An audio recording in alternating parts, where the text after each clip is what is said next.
ពុកម្ដាយទៅធ្វើការនៅស្រុកគេកូរ៉េត្រជាងមិនដូចនៅស្រុកយើងទេឃ្លាតចំការស្រែ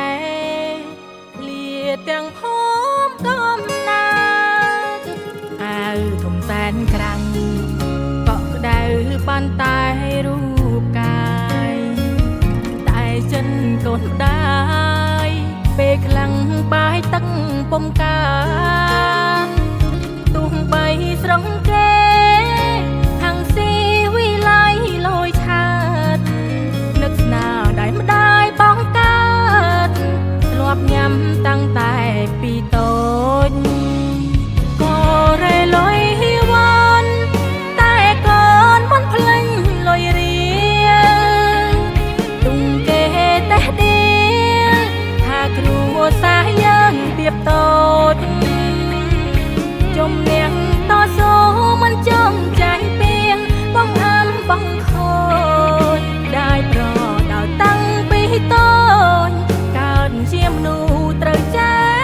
រឹងមាំមិនយូរ5ឆ្នាំកូននឹងត្រឡប់វិលវិញយកពីងតស៊ូទុនទិញទាំងបែងដងកូនតិចតង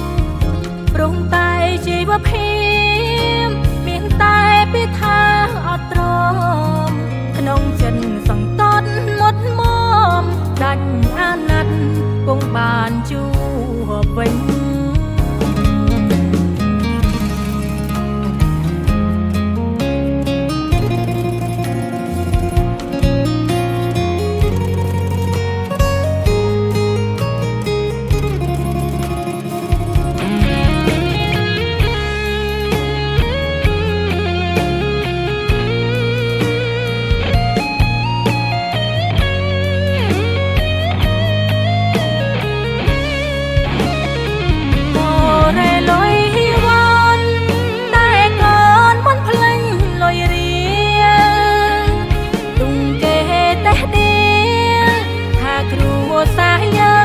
តូច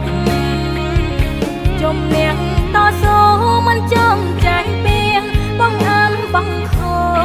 ចได้ប្រដល់តាំងពីតូចកើតជាមនុស្សត្រូវចារឹងមាំមិនយូរ5ឆ្នាំកូននឹងត្រឡប់វិលវិញយកពីងតស៊ូទុនទិញទាំងបែងដងកូនតិចតងព្រមតែជីវភាពមានតែពីថាអត់ទ្រាំក្នុងចិត្តសង្កត់មុតមមដាច់អាណត្តិគង់បានជួបវិញក្នុងចិត្តសង្កត់មុតមមដាច់អាណត្តិគង់បានជួបវិញ